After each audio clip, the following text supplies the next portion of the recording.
everybody. So great to be with you today. We're just delighted to be here from a couple of different countries, but this is such an important room for us to speak to and to be in, so thank you very much for having us. My name is Sara Denby. I'm head of the Unstereotype Alliance Secretariat at UN Women. And for those who aren't aware, the Unstereotype Alliance is a global action platform that's convened by UN Women that seeks to eliminate harmful stereotypes and bias from all advertising and media content to drive positive norms and social change. We launched at Cannes 7 years ago with a central focus on gender-based stereotypes, which act as a barrier to progress in every society, particularly for women and girls.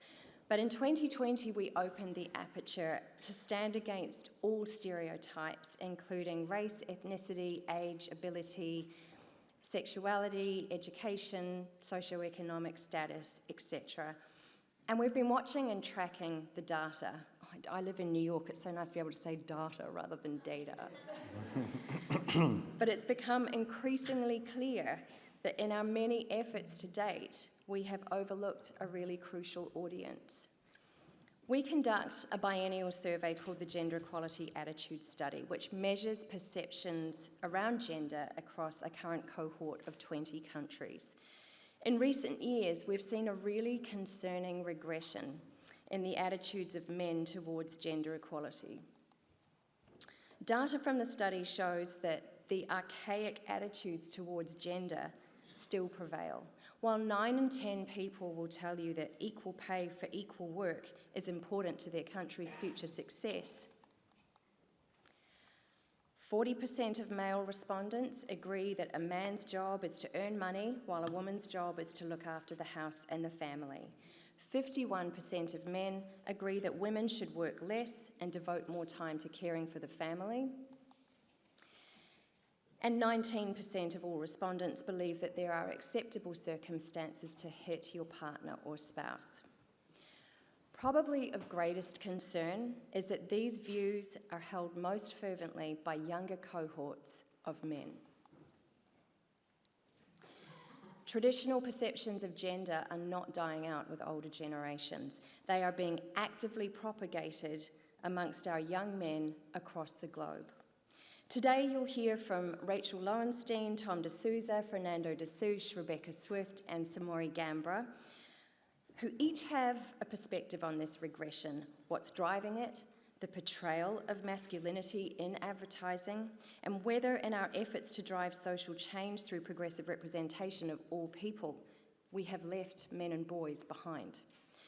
This is a really important area of focus for the Unstereotype Alliance in its work to advance towards more positive social norms, because we see such enormous and urgent potential to drive real change. So I'd like to invite our first speaker, Rachel, to set the scene. Hi y'all, I'm Rachel, and I'm going to set up this conversation about masculinity by first talking about the Spice Girls, which I'm confident you were not expecting, but stick with me, I do have a point. So if you can't tell, that's me as a kid, and next to me is my big brother, Ben. Ben was my best friend growing up. I have this very distinct memory of us in 1997, where he decided to buy us the first Spice Girls CD, which honestly changed my life because it introduced me to the genre of girl pop. Now, when Ben bought us that CD in 1997, it happened to coincide at a time where our use of the internet was mostly confined to us hogging our parents' phone lines with AOL chat rooms. But as time went on, and the Spice Girls broke up, and the internet changed, it changed a lot for my brother and for his peers. It changed so much that now in 2024, we see that across most cultural lines, men are deeply struggling today. We have the loneliness epidemic that men are facing. Men are dropping out of college in spades that we've never seen before, or they're not enrolling in college at all. There's been an explosion of forms of violence like mass shootings, which are almost universally enacted, unfortunately, by cisgender straight men. And as Sara noted, for the first time in modern history, men's ideas about gender equity are now actively regressing. Now, these trends are stemming from a sense of disenfranchisement and resentment, which makes people vulnerable to radicalization. And that radicalization for men is happening in a massive global digital ecosystem called the manosphere. Now, the manosphere is made up of various subcultures. They don't have one unifying idea. There's things like alpha males, men's rights activists, incels, red pill. While they don't have a unifying idea, they have some unifying beliefs. And those beliefs include that women and feminism are the cause of men's pain, and that there is a singular standard of masculinity that men must adhere to. Now, most of you, I'm sure, have heard of Andrew Tate, but Andrew Tate is just the latest figure to come out of the manosphere. And like a perverse game of whack-a-mole, many dudes came before him, and soon enough, there will be another guy who takes his place. And how do I know this? Ben was an early entrant into manosphere spaces, and while he eventually got out of the pipeline, for over a decade, we did not speak, and it destroyed our relationship. Now, from conferences that promised to teach men how to dominate their wives and dominate their lives for the low price of $3,400, to influencers making tens of millions of dollars teaching men how to be alpha males, to incels being a growing terrorism threat around the world, the manosphere has created a near monopoly on marketing masculinity today to men. To be very clear, though, the entrance into manosphere spaces does not start with radical ideas. It just starts with men wanting to improve themselves. They're looking for help. They go to search places and they type in things like how to build confidence, how to get girls to like me. And researchers have found that those self-help search terms increasingly expose them to more radical content over time. So in sum, the pipeline into these spaces is first by exploiting men's insecurities, which frankly is really easy to do to anybody if they're in a state of wanting to improve themselves. And a lot of people like to say that, well, algorithms are just mirrors of people. I think that is a vile miscategorization of men just expressing their needs, because algorithms targeting men are not mirrors. They are funhouse mirrors, distorting the reality of their deepest anxieties about society failing them, and now they believe having a pretty senseless place in the world. And the more that the manosphere is creating their fanatic brand loyalists, the unhealthier their consumers are becoming. My fellow panelists will talk more and more about this, but these harsh codes of masculinity are more likely to make men depressed, isolated, and take their own lives. So I think it's pretty fair to say that in the last 50 or 60 years, women's roles in society have become increasingly more dynamic, although it is also fair to say that women around the world, we are fighting for our rights to our own bodies everywhere from Iowa to Iran. Now, because our roles in society have become increasingly more dynamic, if you ask any woman in this room today, what does womanhood mean to you? Every woman is going to have a different answer, and all of those answers are valid, but I'm not sure that posing the same question to men about what masculinity means to them would yield such diverse answers. So as viciously misdirected as it is, I can understand why some of these guys feel so resentful with masculinity hardly progressing beyond these very monolithic ideals. So we're going to explore in this conversation how we can create more non-monolithic forms of masculinity in culture and advertising and media and in content. But when I asked Ben why he felt lured to red pill spaces, he told me that he thought it was the only place he could find a community. And honestly, finding a sense of belonging is a rallying belief for a lot of these guys, which means that our industry has helped create an ultimatum for men in media. They can either, one, enter a pipeline of content that is going to exploit and profit off of their pain, or they can go to content that is mostly ignoring the crisis men are going through altogether. And as the industry who controls who gets a digital megaphone, what content is profitable, and the economics of an increasingly radical internet, we have enormous responsibility to create tides of change for men and culture. My fellow panelists are going to talk more about what this means to break the ultimatum, but I'll leave you with one very final and brief thought. The future of masculinity is obviously not mine to build, but what I can say is that after being a guy who was lured into red pill spaces, Ben eventually returned to being the man who wanted to have a dance party with his kid sister to the Spice Girls, and that feels like a pretty good guy to me. So with that, I'm going to pass it back to Sara to continue the conversation.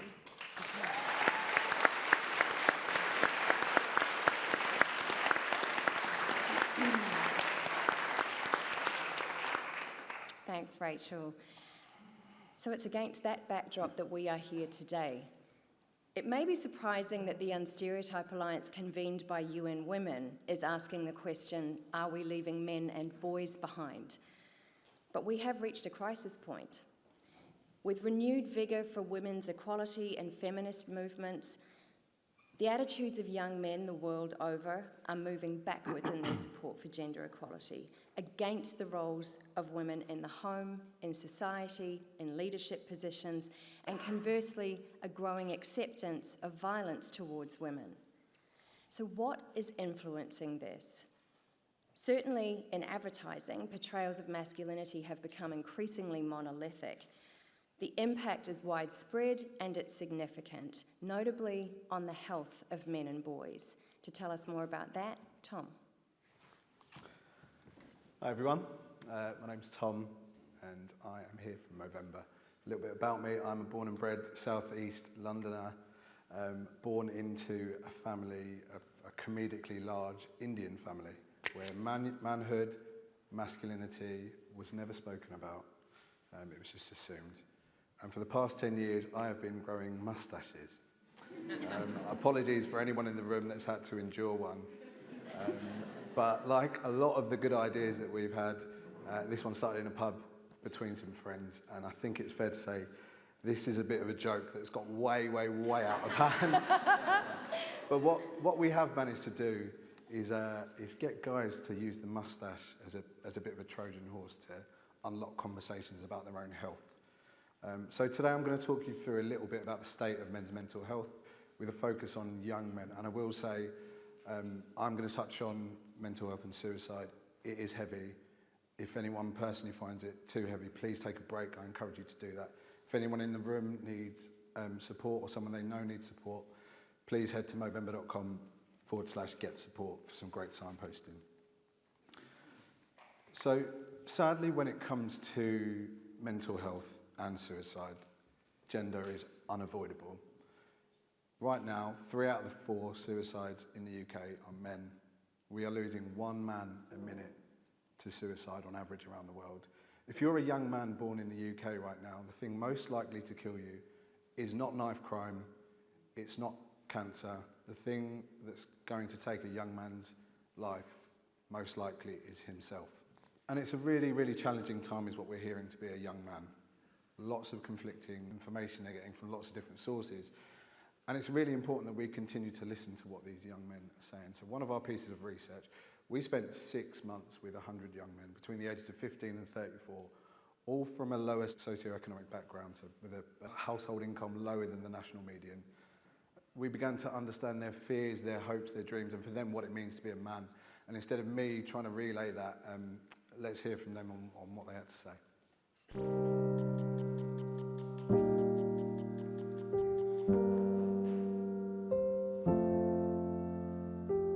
Today was a good day. Today was action-packed. I'm feeling existential, hopeful, good, happy.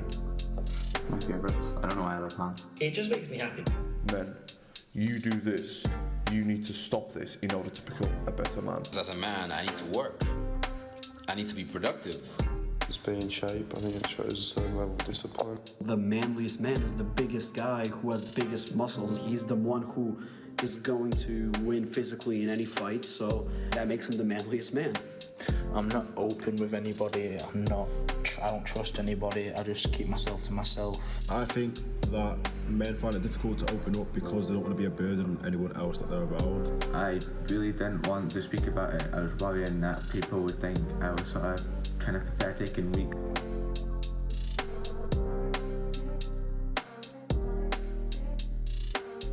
It's a lot easier to take control of like my own mental health when I actually talk about it. That I shouldn't be afraid to talk to someone about it if I'm going through a tough time. And when I share my problems to other people, the problems is half and half and half, and it makes you feel so much better because they know they're thinking about you all the time.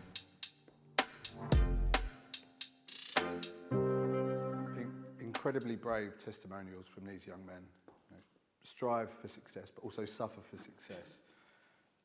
Be productive versus money as status. Be physically well, but get absolutely shredded in the process. And these social norms are having a negative effect on mental health, making it hard for these young men to really, really be themselves.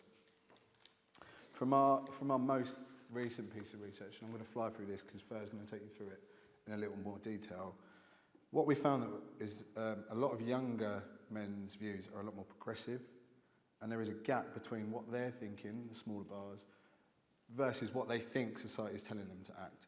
And this perception gap, we're calling it a perception gap, is having a negative effect on their mental health. It's limiting their ability to be themselves and remain mentally well, often leading to this practiced behaviour of stoicism, which in turn can lead to risky coping mechanisms. We're seeing a lot of gambling, we're seeing a lot of steroid addiction. Our job today is really to get us all thinking about how we can reduce or even better eliminate this perception gap. We don't believe, well, I certainly don't believe, Movember doesn't believe, there is a rule book for a healthy form of masculinity. I personally embrace the idea that masculinity can come in many different shapes, forms, and lived in lots of different ways. But it's extremely important that we keep listening to young men as we do this and not just make assumptions about them. This is going to help expand the possibilities and opportunities for positive change, not just for men, but for society as a whole. And I would love to see, in all of our work going forwards, more versions of men that celebrate vulnerability and empathy, more versions of men that celebrate diversity, and more versions of men that celebrate our capacity for connection and our capacity for kindness. Thank you so much.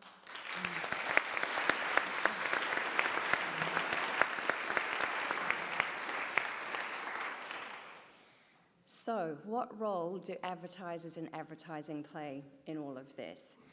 Particularly for brands, because we know that young men and boys are notoriously hard to reach, right? You have a responsibility once you reach them. But if we consider advertising as an inspirational vision of what we can all aspire to be, what role models are we presenting to young men and boys? What are we serving up in terms of what it means to be a successful man in 2024? Let's take a look. How do men see success? Cars, bars, boats? No, not boats. Yachts. Lots and lots and lots of money, of honeys. Don't be funny, being fast. Ferrari, Lamborghini, Martini. Shaken, not stirred. Never, ever stirred. Always tough.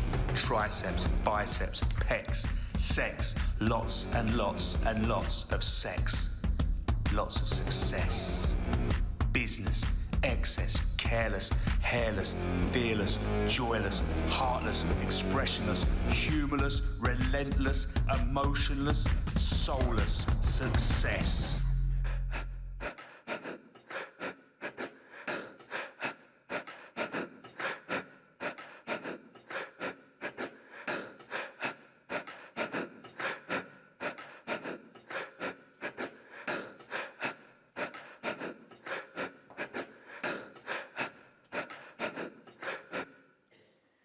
Hello, my name is Fernando. I am the managing director of New Macho at BBD Perfect Storm.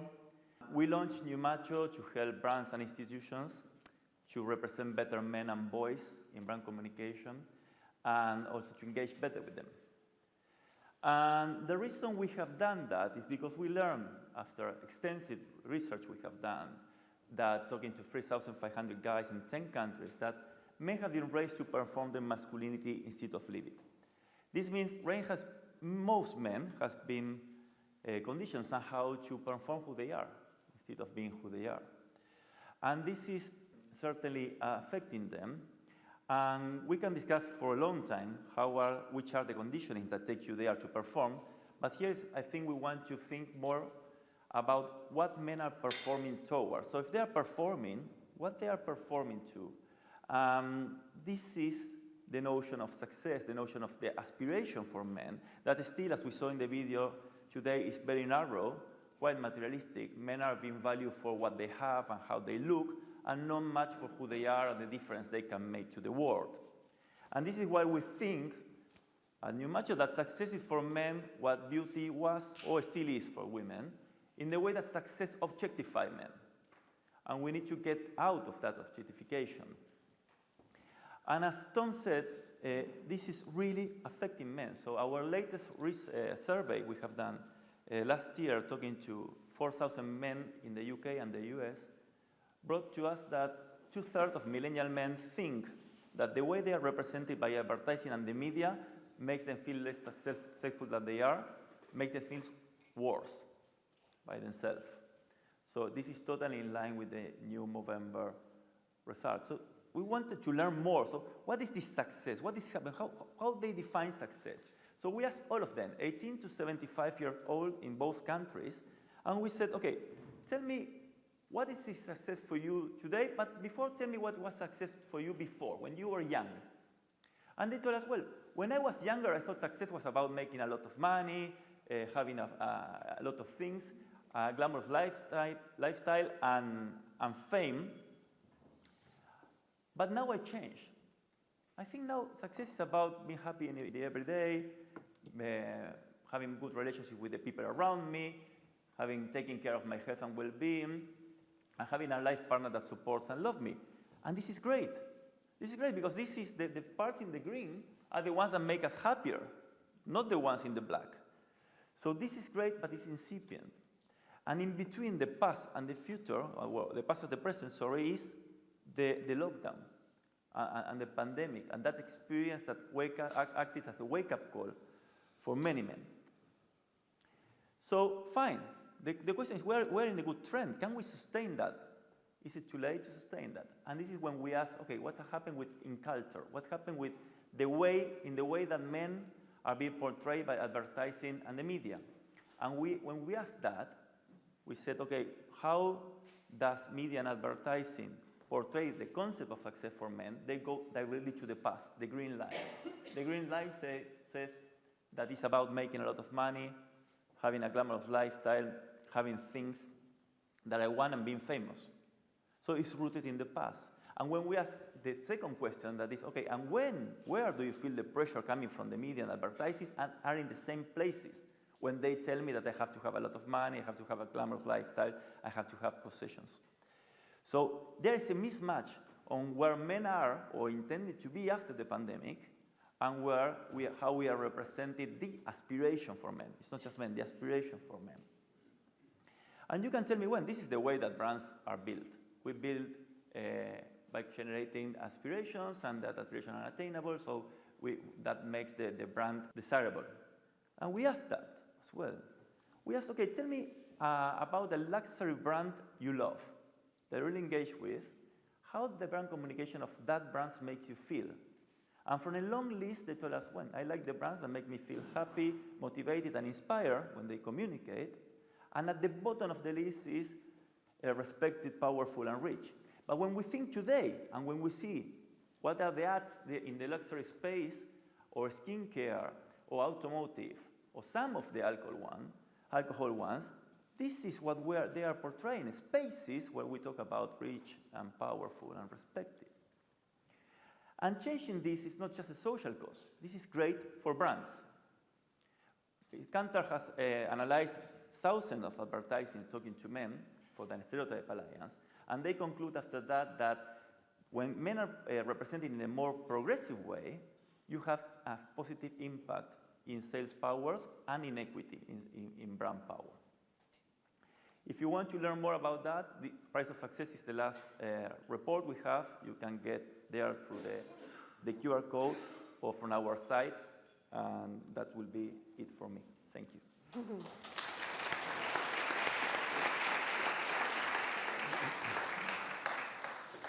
Thanks, Fer. So the opportunity for brands is clear through new stories and new ways of showing what success can be, and new conversations coming from alternate perspectives. But first we need to understand how else are men showing up in advertising. What does a successful man look like? What are the consistent visual narratives that they're being told the world over? And what could they be? Rebecca. Hi there. I work for Getty Images, which, as you hopefully all know, is a photo agency. I need to take a photo to prove that I was actually here. So if you wouldn't mind just looking like you're enjoying yourselves, then I will take a picture. Thank you.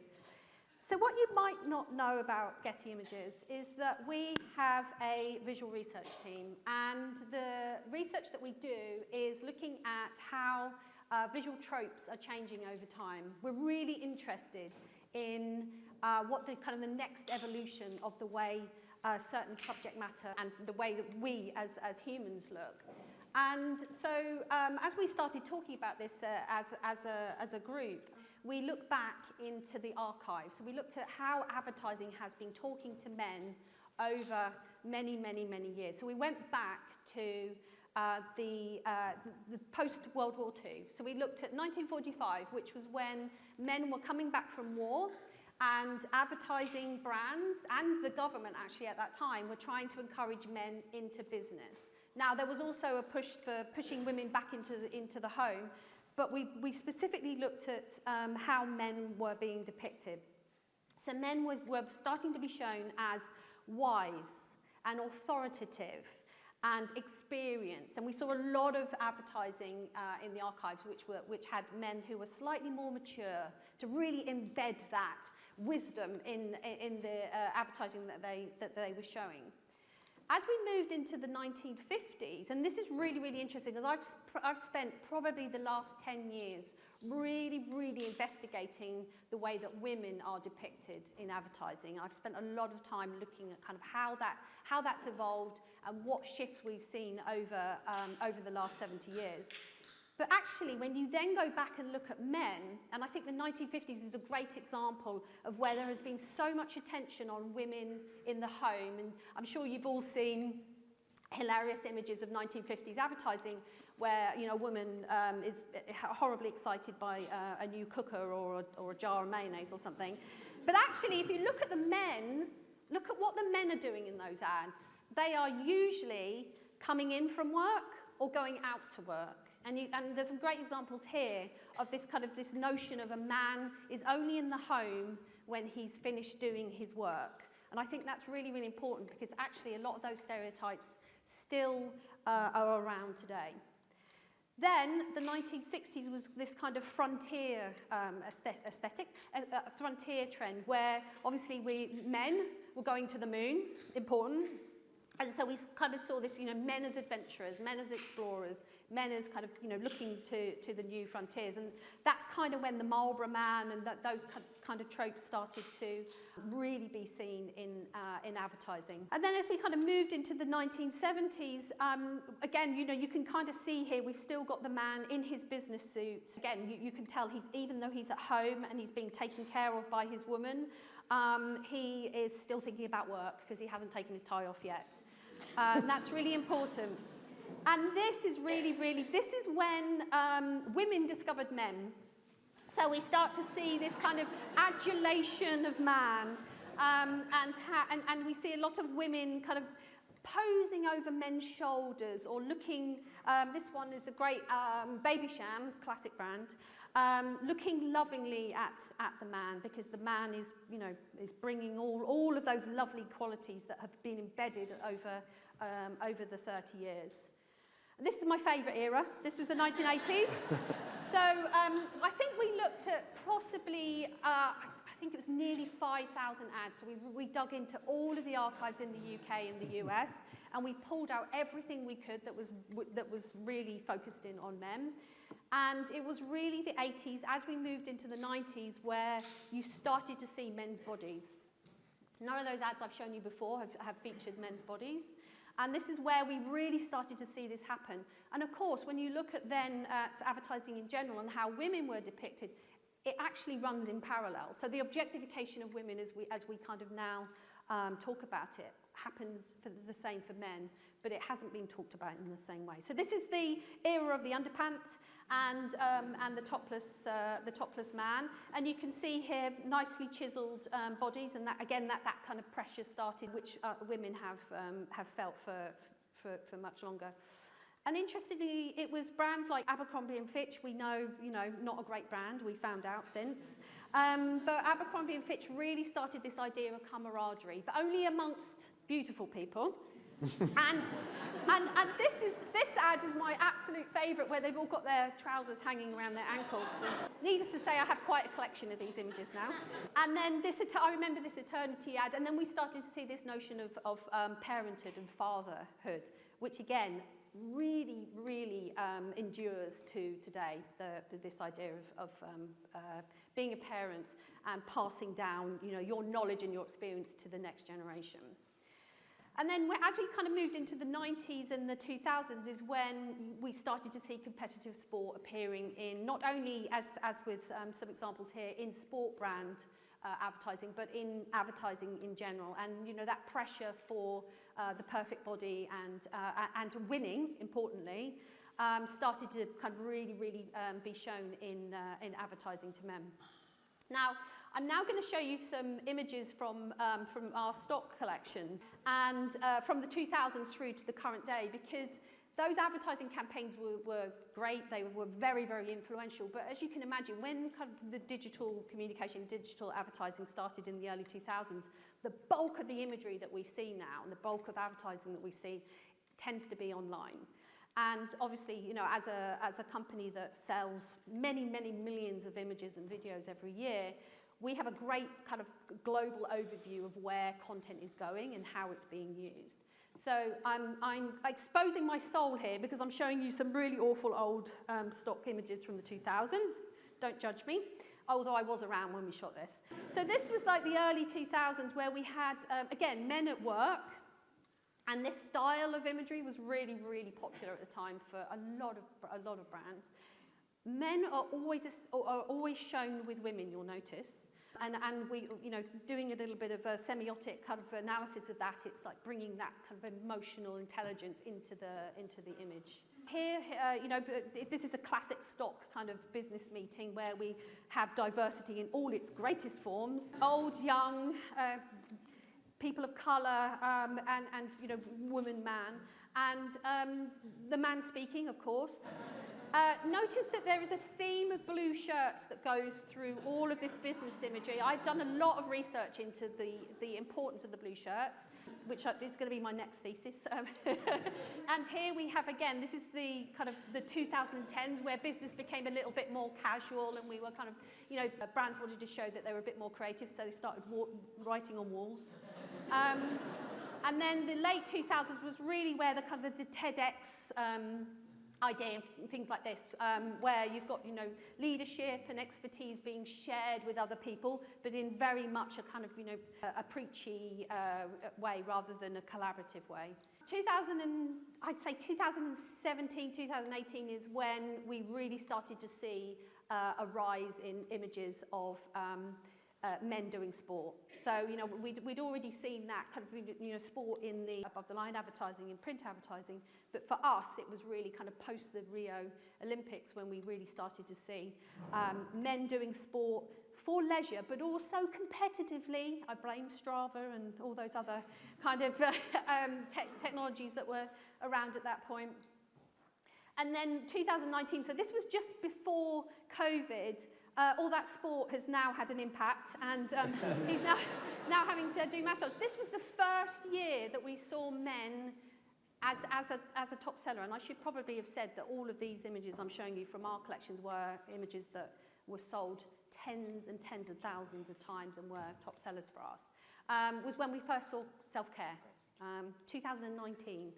And then 2020 came around, and the blue shirt then was a bit more casual, but he's working again, but he's very friendly and happy.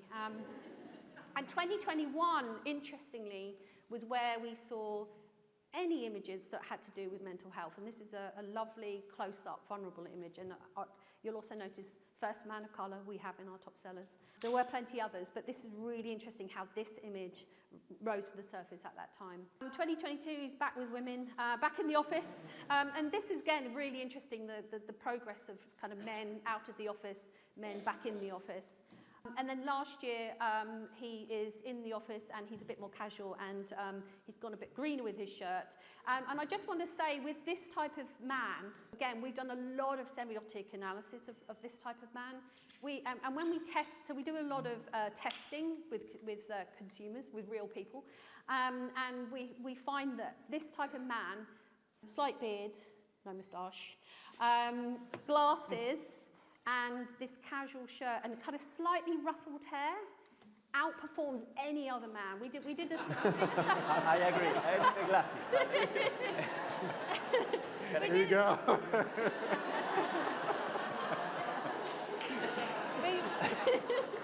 We did a survey before COVID. It had 80,000 people around the world, and we showed a ton of different images. And we asked, which of these men feel are more trustworthy, approachable, aspirational, all of those, classic phrases. And it wasn't actually him, it was him standing in an allotment, which actually, no matter what culture, religion, country, age, gender, sexual orientation, everybody chose the same man. And it absolutely blew my mind how this one man could be so kind of, he could bring everybody together. And I think this is exactly what we've been talking about today, this depiction of a modern masculinity. And I think, that is something to hold on. That's all going to be burnt into your retinas now. And I'm going to leave you there. Sorry, thank you. Thanks, Rebecca.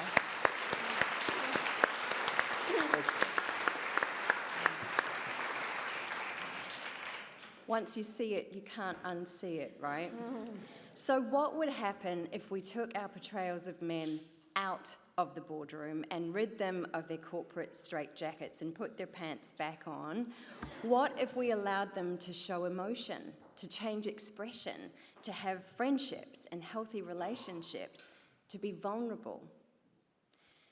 What if we embraced male depictions and aspirations of success in more dynamic and innovative ways? When authentic brands and influencer partnerships are built, more diverse messages can start to emerge in the digital world and in real life, which leads to new and inspiring conversations and role models. And when new stories are told, brands benefit as well. Samori. I am so glad I did not wear my blue shirt today. My name is Samori Gambrah. I am proudly Ghanaian American, raising 2 young boys. And wow, do I think about the job that I have to do with them to give them the values and reflect all this rich content from today. But luckily, the topic I have to talk about is much easier. It's a story of progress. And so hopefully you guys will enjoy it and bear with me. I will have a little iPad with me, but I'll be looking at you as well. I can see a few people I know in the front as well. So, earlier you heard how monolithic masculinity has informed a bullseye formula for what the ad industry has often depicted as the ideal man. The alcohol industry has done its fair share to contribute to this culture in the past. And now, in understanding how our consumers in the world has actually evolved, we're committing to changing too. We know how limited versions of what it means to be male can be harmful. So it's our now commitment to broaden that aperture. And we talked about this today. To be better representative of our consumers and also what they want to see. So this is critical for us as well as the alcohol industry at large. Just think about how masculine portrayal has shifted over the years. From Game of Thrones just a few years ago to Barbie as well as Ted Lasso, one of my favorite shows, if you can tell by the sneakers. But to remain relevant to the next generation, we need to embrace this shift. This is why, as one of the world's largest advertisers, Diageo is a founding member of the Unstereotype Alliance. Progressive marketing is integral to how we grow our brands and our business. And to do this, we're harnessing our creative flair to challenge these stereotypes with how we portray all consumers in our advertising, from genders and ethnicities to ages and abilities. If you like that, our boss, CMO, Christina Dizendino, is coming on next to talk about it just a little bit more. So, You might recall that familiar face up there. His name's Captain Morgan. He was definitely the life of the party. Bold, somewhat brash, and undeniably loud. He reveled in the spotlight, embodying a very specific masculine ideal. Daring, supremely self-assured, and commanding. He demanded attention and often defined celebrations with rituals steeped in male camaraderie. Yet, as social norms have clearly changed around the captain, the brand has clung far too long to old maps of masculinity.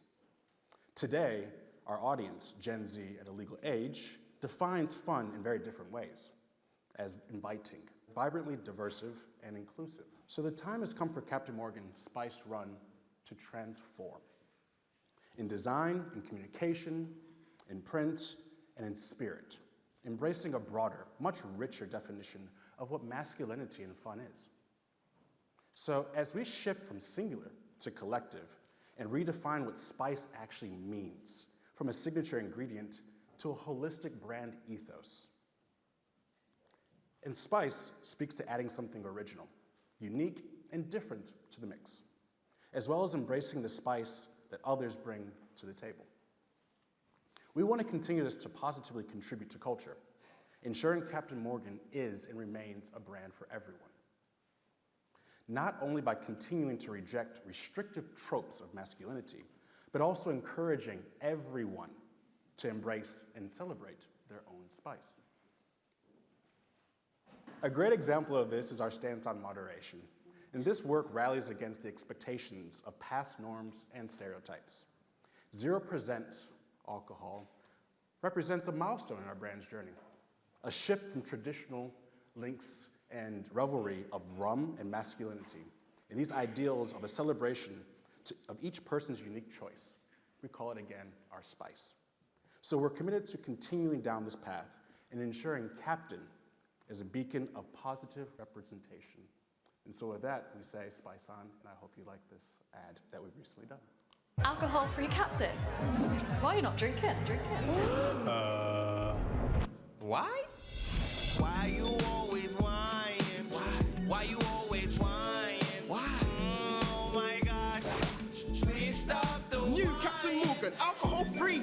However you spice, spice on.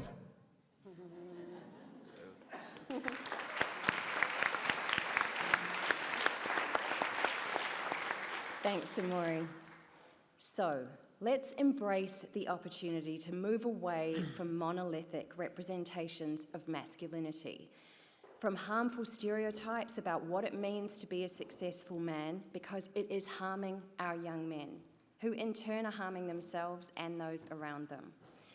Here is our challenge to you, and where we ask for your help to drive the change we all need to see and have the power and influence to create.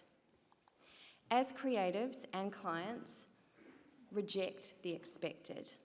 The biggest creative insult there is, right? And stereotypical portrayals are exactly that. They are expected, and they have been done to death. Continue to open the aperture with your portrayals.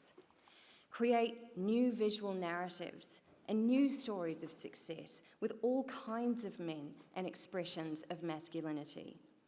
Introduce constructive, progressive role models by building authentic partnerships and engaging with constructive influences. And think about where your brand is showing up, who it's reaching, and how it's supporting them. For the health of men and boys, for the progress towards gender equality, and for the progression of the advertising industry. Thank you.